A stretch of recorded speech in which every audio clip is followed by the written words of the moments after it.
Galera, tem uma série de técnicas de estudo, de memorização, enfim, que você encontra facilmente no YouTube. Se você jogar lá, técnicas de memorização, vai vir um monte. O grande problema é que a maioria de vocês não sabe diferenciar aquilo que é lixo e aquilo que não é. Quais que realmente funcionam e quais que não funcionam. Sabe qual é o maior problema de um aluno de técnica de estudo? A grande maioria vem querendo uma fórmula mágica. Se eu fizer isso, que eu vou ver ali no aulão, vai dar tudo certo e a vaga é minha. Esse negócio de a vaga é minha, já está errado. Né? Existe esse grito de guerra em algumas salas de aula: a vaga é minha, a vaga é de quem? É minha. A vaga não é sua, é da banca. Concorda? Hoje a vaga é sua? Não. Hoje a vaga é da banca. Então, o que a gente tem que se conscientizar? Em primeiro lugar, humildade. Essa é a primeira palavra que você tem que ter para passar no concurso. Você tem que ser humilde. Humilde não significa submissão. Então, ser humilde é admitir o seguinte: por mais que eu saiba, eu sei pouco. Eu tenho que aprender mais. Algumas pessoas vão para uma prova com uma atitude do tipo: estou muito apto a gabaritar todas as questões. Estou com conhecimento que eu nunca cheguei na vida. Em casa eu gabarito todos os simulados que eu faço. Chega na hora da prova, o resultado não vem. Alguns de vocês aqui na sala já devem ter sido surpreendidos por não terem calçado as sandálias da humildade. Então, quer dizer, ao mesmo tempo, uma posição submissa demais, do tipo: isso não é para mim, eu sou um fracassado, isso não vai dar certo, também não funciona. Você tem que ser humilde, mas entendendo que a cada dia você está evoluindo, a cada dia você está melhorando. Alguns palestrantes, para fazer um discurso motivacional, viram para vocês e fazem assim: gente, vocês são vencedores. Se você parar para pensar, ninguém aqui na sala é derrotado, não. Para pensar. Você foi o espermatozoide que fecundou o óvulo. Você passou na frente de milhões de espermatozoides. Gente, quando eu escutei isso uma vez de um palestrante, eu falei: meu Deus, olha o que o cara está fazendo. Ele está tentando fazer a gente se lembrar da época que a gente era espermatozoide e do quanto a gente foi vencedor por ter sido empurrado pelos outros. Concorda? Então, quer dizer, isso não é um discurso motivacional, isso não vai te colocar para cima. Eu já escutei um discurso motivacional que é o seguinte: galera, olha, por exemplo, Pelé, o maior jogador de futebol da face da terra, Michael Jordan no basquete, só chegaram onde chegaram porque treinaram incansavelmente durante horas depois do final do treinamento. Por isso se tornaram os maiores no esporte, em cada um na sua modalidade. Pô, bacana fazer essa analogia com o esporte. É legal falar sobre exemplos de sucesso. As horas e horas que Oscar Schmidt, Michael Jordan, Pelé ficaram treinando, beleza. Mas que comparação idiota, gente. Porque se não tiver um time para passar a bola para esses jogadores, eles não teriam chegado onde chegou. Tem alguém para passar a bola para você na hora da prova? Então, desculpa, prova de concurso não é esporte. Então essa comparação também não funciona. O que eu quero mostrar para vocês é o seguinte: essas palavras motivadoras que a gente tanto busca todos os dias são legais na hora que a gente escuta, mas elas não surgem efeito direto na nossa vida. O que surge efeito direto na nossa vida é, depois da humildade, ação. Se você, como diz a Rejane, presente aqui na sala, não tirar, ou melhor, não colocar a bunda na cadeira e realmente estudar, e realmente fazer acontecer, não vai adiantar nada você ficar se enchendo de discursos motivadores. E aí o que acontece? Várias técnicas de estudo existem. Eu não acredito em musiquinhas. Você decorar musiquinhas para lembrar da sequência de alguma coisa na hora da prova. Por que eu não acredito nisso? Se você esquecer uma palavra da musiquinha, o resto da musiquinha não vem no teu cérebro. Eu não acredito em frases com você, por exemplo, criando uma frase meio que absurda, com base nas siglas das palavras que você precisa decorar. Eu não acredito em decorar. Porque a partir do momento que você decora, te dá branco. Quem aqui nunca teve a sensação, ao chegar numa prova, de que tinha tudo decorado, mas chegou lá, deu branco e não conseguiu responder? Por quê? Eu lembro, meu Deus, está aqui na ponta da língua. Caramba, a informação está aqui, chegando para mim. E aí o que acontece? Por favor, passa lá para trás. O que acontece? Eu não lembro a primeira palavra. E se eu não lembrar a primeira palavra, eu não lembro o resto. Então eu não acredito muito nisso. Mas existem técnicas de memorização que você não tem que decorar, você assimila. Eu vou mostrar essa técnica para vocês agora, antes de explicar outras coisas, para a gente ver só no final da aula se ela funcionou. Essa técnica se chama técnica do empilhamento. O que é a técnica do empilhamento? Coloquei aqui a imagem das cartas, tá, para mostrar o seguinte: é a construção de um pensamento que você vai construindo gradualmente aos poucos e que depois você consegue reconstruir esse mesmo pensamento ou esse mesmo castelo de cartas na hora que você quiser. Vocês reclamam que não tem tempo para estudar, enfim, isso aqui vai mostrar para vocês que em todo momento é um momento para estudar por meio dessa técnica. Eu vou pegar algo inútil, que não serve para absolutamente nada na realidade de vocês. Porque se algo inútil você vai lembrar, imagina algo útil que você tem que se apegar. Lembram na época do segundo grau, que a gente teve aula de literatura? Eu achava um saco a aula de literatura. Por quê? Porque não era aula. A professora mandava ler os livros, fazer uma resenha e tinha uma prova no dia X. Eu sou da época ainda do VHS, que a gente ia em locadora de fita de vídeo, mas foi no final dessa época, tá? Que eu peguei, tá, galera? E aí o que acontece? Foi no final. Eu já quase estava na época do DVD já. E aí o que acontece? A gente juntava a galera e pagávamos, rachávamos o aluguel do VHS, assistíamos o filme sobre o livro na casa de alguém, a mãe de alguém fazia um lanche e tudo mais, e fazíamos a prova e as resenhas com base no filme. A gente não lia, porque não nos era dado o sabor, o desejo de ler, porque era jogado. Então, ó, o livro é esse, lê aí, resenha página tal, livro página tal. Quer ver o livro mais chato do universo? Dom Casmurro, do Machado de Assis. Não tem coisa mais chata. Só que imagina só, se a professora, em vez de jogar a resenha como sempre jogou, virasse para os adolescentes e falasse assim: galera, deixa eu contar uma história para vocês. Tinha um cara, antigamente, o apelido dele era chamado Casmurro. Era um apelido que se dava para pessoas que tinham a cara muito fechada. Hoje, esse apelido não significa nada, mas naquela época significava. Esse cara era apaixonado por uma moreninha linda, chamada Capitu. Só que a Capitu, gente, piriguete, saía com todo mundo. Aquela piriguete não prestava. Pense em alguém que enganava o Casmurro o tempo inteiro. Só que aí o que aconteceu? O Casmurro pegou no flagra. Sabe o que aconteceu depois daí? Resenha, dia tal, prova, página tal, dia tal. Pronto. Isso gera curiosidade do adolescente ler ou não? Porque você está trazendo para a realidade do adolescente. Um fator importantíssimo para vocês: vocês não têm a menor vontade de estudar para concurso. Não é algo agradável. Não é algo que você faz como, por exemplo, comer uma lasanha. Concorda? Não é algo como você faz como, por exemplo, ir ao cinema, dormir. Não é algo que agrada, né?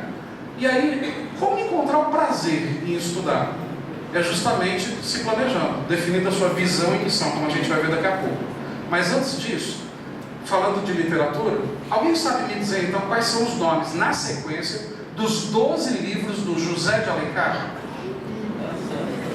Tá, me fala um nome de um livro do José de Alencar. Oi? Moreninha nunca foi do José de Alencar. Senhora é um deles. Beleza. Senhora é um deles. E Senhora é o 11º livro do José de Alencar. Alguém sabe me falar o nome de outro livro do José de Alencar? Iracema é um dos livros do José de Alencar. Então, peraí. 1, 2, 3, 4, 5, 6, 7, 8, 9, 10, 11, 12, né? Foram 12 livros. Então, Iracema, salvo engano, se eu não me enganar, foi o 4º livro do José de Alencar. Outro nome de outro livro do José de Alencar. Qual?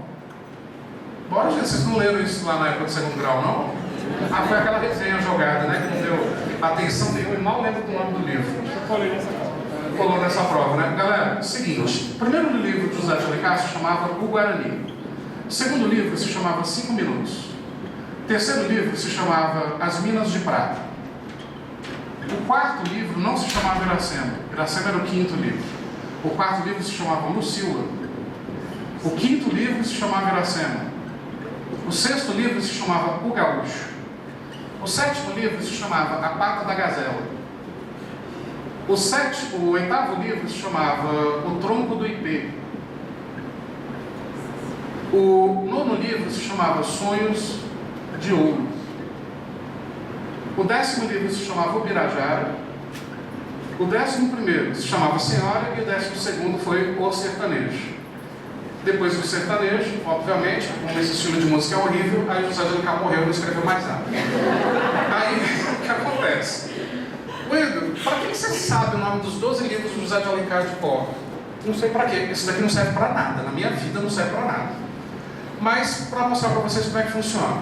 Essa técnica é o seguinte: eu tenho que lembrar o nome dos 12 livros na sequência. Eu tenho que lembrar os artigos da Constituição, os tópicos da sequência, lá na hora da prova. Eu tenho que lembrar as funções do RH, agregar, aplicar, recompensar, desenvolver, manter, monitorar pessoas na sequência na hora da prova. Eu tenho que lembrar um monte de coisa na sequência na hora da prova. Como é que eu faço? Nada de decoreba. Para vocês verem como essa técnica funciona, eu só peço a vocês uma coisa. Tudo que eu for falar agora, a história que eu vou contar, eu preciso que vocês imaginem a cena como se fosse um filme na tua cabeça. Beleza? Com detalhes. Esse filme tem cheiro, esse filme tem barulho, esse filme tem todos os detalhes. Então, assim, para quem quiser até fecha os olhos. Mas eu preciso que a cada cena aqui na tela, então não fecha os olhos, senão você não vai chegar, você imagine na sua cabeça o seu filme. Se você não criar o seu filme, a técnica não funciona. Então, é uma história sem pé nem cabeça, mas é a minha história sobre os 12 livros do José de Alencar. Então, olha só, imagina a seguinte situação: você está perdido numa floresta, são 5 da tarde, se der 6 horas, os leões saem da floresta para te devorar. E você, então, sabendo disso, não querendo morrer, decide, então, tentar se proteger naquela floresta onde você está perdido. Você chegou numa bifurcação e você só tem uma decisão a tomar: eu vou para a direita ou eu vou para a esquerda? Só que nisso tem um índio parado nessa bifurcação. Oi. A menina que está me acompanhando é chamada Amanda Tavares. Sua mãe lhe aguarda na recepção. Então é o seguinte: imagina a situação de você estar então perdido nessa bifurcação, e aí tem esse índio com essa cara de mal, com uma flecha apontada na tua cara. E você só tem uma coisa a fazer: perguntar para ele, porque só ele pode dizer para onde vai. E você começa: índio, por favor, para onde fica a cidade? Só que ele não entende a sua língua. E ele começa: índio, por favor, para onde fica a cidade? Aí você começa a gesticular: pelo amor de Deus, para onde fica a cidade? Aí ele entende: aí ele aponta para cá. Aí você pensa: por que esse índio não fala a minha língua? Ah, claro, é um índio guarani, por isso que ele não fala a minha língua. E ele te aponta, por exemplo, para a esquerda. O que você faz? Vai para a esquerda. Por quê? Porque se o caminho estiver errado, a culpa é dele, né? Se você for para a direita, você que foi teimoso se estiver errado. Então você pega o caminho que ele recomendou. Só que está escurecendo, porque nessa discussão do para onde fica, passou 10 minutos já. E aí então você acelera o passo. Você acelera o passo e começa a correr. E você corre desesperadamente, só que o seu fôlego é fraco, você não está preparado para essa corrida. Você corre por apenas 5 minutos. Correndo durante 5 minutos, depois do índio ter falado para você virar para a esquerda, e você interpretou que ele não sabia falar sua língua, porque possivelmente era um índio guarani, você então vê uma luz brilhando muito forte ali num buraco no chão. E você decide ver que luz é essa. Quando você então chega perto desse buraco, você entra nesse buraco e você descobre uma mina de prata. Você entra então nessa mina de prata para tentar se proteger, mas você percebe que não tem saída. E aí você fala: não posso ficar escondido dentro da mina, porque se os leões entrarem aqui eu estou encurralado. Só que você vê aquela prata toda e você decide: vou pegar um pouco para mim. Quem sabe eu chego na cidade com alguma riqueza. E você começa a enfiar essa prata dentro da sua roupa. Até que você está criando a visualização dessa história sem pé nem cabeça. Então, relembrando, você encontrou com um índio guarani que não sabia explicar para onde ficava a cidade, ele apontou para a esquerda. Você correu desesperadamente, porque o tempo urge, durante 5 minutos, só que seu fôlego acabou depois de 5 minutos. Você então viu uma luz brilhando muito forte saindo do chão, entrou e era uma mina de prata. Decidiu pegar a prata para você. Tudo que você podia carregar dentro da sua própria roupa. Só que aí você está saindo da mina, exatamente como essa imagem, e faz essa cara de espantado, de surpresa. Por quê? Tem alguém te esperando do lado de fora. E era ninguém mais, ninguém menos que a dona da mina. E aí então você é abordado e a pessoa: o que o senhor está fazendo aí dentro? Não, é que eu estava aqui e tal. O senhor está pegando a minha prata, né? Só que você não estava conseguindo enxergar essa pessoa direito. Por quê? Como ela era dona da mina de prata, ela usava um monte de prata no próprio corpo. E ela brilhava tão intensamente, tão forte, como se fosse uma luz muito forte. E aí você então pergunta: mas como é que é o nome da senhora, que brilha tanto e parece uma luz? Olha, que coincidência, meu nome é Luz Silva. Então, e eu sou a dona dessa mina. Pode tirar essa prata de dentro da sua roupa agora. E aí você desesperadamente tira essa prata de dentro da sua roupa. Beleza. E aí você se explica para Lucila: dona Lucila, desculpa, eu não sabia que essa mina de prata tinha uma dona. Me perdoa, pelo amor de Deus. Não, não tem perdão não, rapaz, pode ir embora. Tá, dona Lucila, eu estou indo embora, mas pelo amor de Deus, para onde fica a cidade? Você acha que eu vou falar para você para onde fica a cidade? Depois de tentar me roubar, a Lucila puxa uma arma. Nisso, você continua a sair correndo, em qualquer direção. Você sai correndo, você sai correndo, você sai correndo, e aí você esbarra numa Índia agora. E aí você fala, meu Deus do céu, só faltava ser o índio Guarani, aquele índio Guarani que eu perguntei para onde é que ficava a cidade, eu corri durante 5 minutos, encontrei a mina de prata, entrei na mina de prata, saí da mina de prata, estava a Lucila, agora encontro com essa índia, meu Deus, ela não vai saber falar porque ela deve ser índia Guarani, aí de novo ela vai começar a brigar comigo, ela vai gritar comigo, eu vou durando 5 minutos, e você começa a ficar desesperado, e relembrando a história inteira. Só que aí, de repente, você encontra com essa índia, e você já começa a gesticular, então, para não perder tempo. E a índia começa a rir da sua cara. E você, ué, por que será que essa índia está rindo de mim? Por que você está gesticulando, meu filho? Eu sei falar português. Ah, ufa, uma índia que sabe falar português. Qual é o seu nome? E a índia responde, meu nome? Ah, meu nome é Iracema. Aqui é o símbolo da praia de Iracema, lá em Fortaleza. Meu nome é Iracema. E você, pelo amor de Deus, Iracema, deixa eu contar a história da minha vida. Eu estava perdido na floresta e aí encontrei com o índio Guarani que me apontou para a esquerda, corri durante 5 minutos, entrei numa mina de prata, saí da mina de prata, estava no Lucila. Eu cheguei na Lucila, cheguei aqui na senhora do Iracema. Para onde fica a cidade? E aí Iracema, meu filho, eu sou uma índia, eu sei falar português, mas eu nunca fui para a cidade. Mas olha, ali no meio da floresta tem uma pessoa que pode te explicar para onde fica a cidade. Vai até lá. E você vai até lá. Você então está preocupado, já são 5h30 da tarde, falta só meia hora para os leões aparecerem. E aí você bate na porta daquela choupana, daquela cabana, e aí sai uma pessoa que você, já sei de onde essa pessoa é. Provavelmente é um gaúcho. Não é possível, só pode ser um gaúcho. Porque ele estava vestido exatamente assim. E aí então, você pergunta, você é um gaúcho, tudo bem? Você já começa a sorrir dele, né? Porque passa a roupa, enfim. E aí você começa a sorrir, então você conta a sua história para o gaúcho. Seu gaúcho, olha só, desculpa o incômodo. Mas é porque eu estava perdido na floresta, encontrei com o índio Guarani, passou 5 minutos, depois de 5 minutos entrei na mina de prata, depois na mina de prata, encontrei com o Lucila, encontrei com Iracema, e agora eu estou aqui falando com o senhor. Pelo amor de Deus, se o senhor veio do Rio Grande do Sul para cá, o senhor sabe como é que volta daqui para o Rio Grande do Sul. Para onde é que fica a cidade? Eu gaúcho, claro que sei, pá, te explico agora, mas só 1 minuto. E aí ele senta, porque ele estava incomodado, porque ele estava com uma pedra dentro dessa bota rosa dele. E aí ele vai e tira a bota. No que ele tira a bota, você começa a rir, a gargalhar desesperadamente. Porque você olha para a perna desse gaúcho e você vê algo que não combina. Uma perna muito fina, muito fininha, comparado com o corpanzil desse gaúcho. E você começa a dar risada, por quê? Porque isso te lembra, gaúcho, enfim, isso te lembra a pata de uma gazela. Dentro de você começa a rir, porque o gaúcho vestido desse jeito, já é gaúcho, já está vestido desse jeito. E ainda com a perna fina, pronto, parece uma gazela. E o gaúcho percebe que você está rindo da cara dele. E ao perceber que você está rindo da cara dele, o que ele faz com você? Ele te empurra. Não vou te explicar para onde fica a cidade de porcaria nenhuma, ele te empurra. No que você é empurrado, você cai para trás e bate a cabeça numa árvore. Você bate a cabeça justamente no tronco de um ipê. E com isso você desmaia. E esse ipê na frente da casa do gaúcho, coincidentemente. E aí o que acontece? Você desmaia. Ao desmaiar, você começa a lembrar do seu sonho, ou melhor, da realidade que você está vivendo. E aí o que você lembra? Você lembra que você estava perdido na floresta, que você então encontrou com o índio Guarani, passou 5 minutos, depois de 5 minutos você encontrou a mina de prata, depois da mina de prata a Lucila, depois a Lucila Iracema, depois a Iracema o gaúcho, depois o gaúcho, você riu da cara dele por causa da pata da gazela, bateu a cabeça no tronco de pé e desmaiou. Lembrando dessa história inteira, você então começa a viver um outro sonho, porque você sabe que a gente tem o costume de sonhar aquilo que a gente viveu, só que é modificado esse sonho. Na vida real, você não entrou numa mina de prata? No seu sonho, você começa então a imaginar que você está entrando numa mina não de prata, de ouro. E aí você está tendo sonhos de ouro ao bater a cabeça no tronco do ipê. Na vida real, você entrou na mina de prata, pegou toda a prata possível e não foi surpreendida pela Lucila?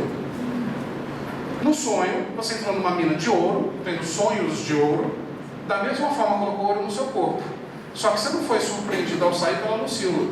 Você foi surpreendido pelo dono da mina, que era um índio, chamado Ubirajara. O Ubirajara, então, da mesma forma que a Lucila, manda você tirar o ouro da roupa, e aí você começa a lembrar vagamente daquela realidade que você estava vivendo. E qual era a realidade que você estava vivendo? A realidade que você estava vivendo é que você estava andando na floresta, você encontrou com o índio Guarani, passou 5 minutos, depois de 5 minutos você então encontrou a mina de prata, entrou na mina de prata, encontrou com a Lucila, encontrou com a Iracema. Depois da Iracema você encontrou com o Gaúcho, começou a rir da cara dele porque ele tinha pata de uma gazela. Ele te empurrou, você botou a cabeça no tronco do IP, você teve sonhos de ouro e encontrou agora com o dono da mina dos sonhos de ouro, que é o Birajara. E o Birajara manda então você tirar todo o ouro da sua roupa, você tira. E mais uma vez ele puxa a arma e você sai correndo. Igualzinho na vida real. Só que os personagens são outros, porque nem todo sonho se reproduz idêntico à vida real. E aí então você sai correndo desesperadamente, e aí o que acontece? Você não encontra com a Iracema, que a Iracema é da vida real, mas você encontra com uma outra mulher. Você encontra com uma senhora. Só que você percebe, ao olhar para essa senhora chegando perto, que você vai ter sérias dificuldades de arrancar dela a informação. Porque essa senhora estava fumando esse cigarrinho do capeta e curtindo Bob Marley. E aí você, meu Deus do céu. Mas aí você ainda chega lá ao som dos Rastamans. Você vira para essa senhora e fala: senhora, olha só, deixa eu te contar uma história rápida. Eu estava perdido na floresta, então o que acontece? Eu acabei encontrando o Índio Guarani me falou para seguir pela esquerda, fui seguir pela esquerda, passou 5 minutos, entrei na mina de prata, peguei toda a prata possível, cheguei lá fora, a Lucila estava me esperando, a Lucila mandou tirar a prata, saí correndo para fugir da Lucila, encontrei com uma outra índia, Iracema me explicou que era para encontrar numa casa com o Gaúcho, encontrei com o Gaúcho, ri da cara dele porque ele foi tirar a bota, a perna dele parecia a pata de uma gazela. Depois que eu ri da cara dele, ele me empurrou, bati a cabeça no tronco do IP, desmaiei, aí comecei a ter sonhos de ouro, pegando a mesma coisa, só que agora o ouro, e aí encontrei com o Birajara, não com a Lucila, porque a Lucila era da mina de prata e o Birajara era do sonho de ouro. E aí agora o que acontece? Eu saí correndo e encontrei com a senhora, ao invés de encontrar com a Iracema. Então, pelo amor de Deus, por onde fica a cidade? E de repente, você acorda. Tudo isso é um sonho. E você acorda porque não tem como não acordar ao som horrível de um cara chamado Luan Santana. Você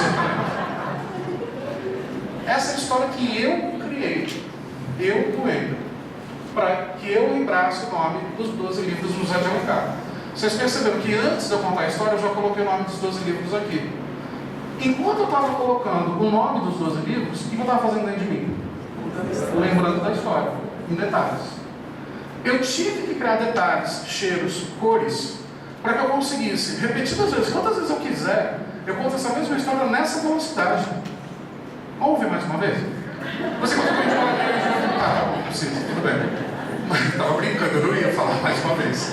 Vocês acreditam que eu estava brincando? Tá, beleza. Mas o que acontece? O que eu quero mostrar para vocês? O que fez eu nunca mais esquecer dessa história? A repetição. Não tem como. Só que não é decoreba. Eu criei a história. Sabe quanto que eu vou esquecer dessa história? Nunca mais na minha vida. Então, por exemplo, se eu pego artigos da Constituição e segue uma sequência, eu não posso criar uma história com aqueles artigos? Se eu pego, por exemplo, algo em administração, de passo a passo do ciclo de compras. O que é o ciclo de compras? Você detecta a necessidade da empresa, você escolhe fornecedores, faz a negociação, que é a compra, vem o recebimento, depois do recebimento, transporte interno, armazenamento, transporte interno de novo para a área produtiva, manipulação do produto, armazenamento com o produto acabado, depois do armazenamento do produto acabado, distribuição ao consumidor final. Wendel, para você é fácil falar isso, você é formado em administração, é professor de administração, concordo. E eu que não sou formado em administração? Você não pode criar uma história com a sequência do ciclo de compras? Se você parar para pensar, essa técnica serve para quase tudo, vocês precisam estudar. Aí vocês reclamam que eu não tenho, não tenho tempo para estudar. Tá, você está num ônibus em pé, se segurando porque não dá para sentar, porque está lotado. Você não consegue imaginar essa história que você inventou? E reimaginar, e reimaginar, e recriar. Só que você não vai criar só uma história? Para quem está estudando para concurso, quantas histórias vocês vão criar? Centenas de histórias. Vocês serão, a partir de agora, Forrest Gumps, os contadores de história, para si mesmos. A minha história não tem nem pé nem cabeça, ela é ridícula, concordo. Mas é a minha história. Isso faz eu lembrar. E dane-se quem achar a história ridícula, porque isso faz eu lembrar. E pena que isso não faz eu lembrar de alguma coisa útil, porque realmente lembrar o nome dos livros do José de Alencar, para mim, não tem utilidade nenhuma hoje. Mas lá na época do segundo grau, se eu lembrasse disso, teria com certeza passado naquela prova que eu fiquei de recuperação. Então, o que acontece? Dá para usar essa técnica para quase tudo? Fórmulas, textos de direito, regras em administração, regras de português, regras de matemática, arquivologia. Você usa essa técnica para quase tudo, mas não é a única técnica que você vai usar. Tem várias outras. Mas essa é uma técnica importante que todos conseguem utilizar. A gente só vai ver se essa técnica funcionou no final da aula. Quando eu terminar tudo que tiver para explicar hoje, Vocês é que vão dizer para mim a sequência dos 12 livros do José de Alencar. Mas só dá certo se você de verdade, você mesmo, criar a sua própria história.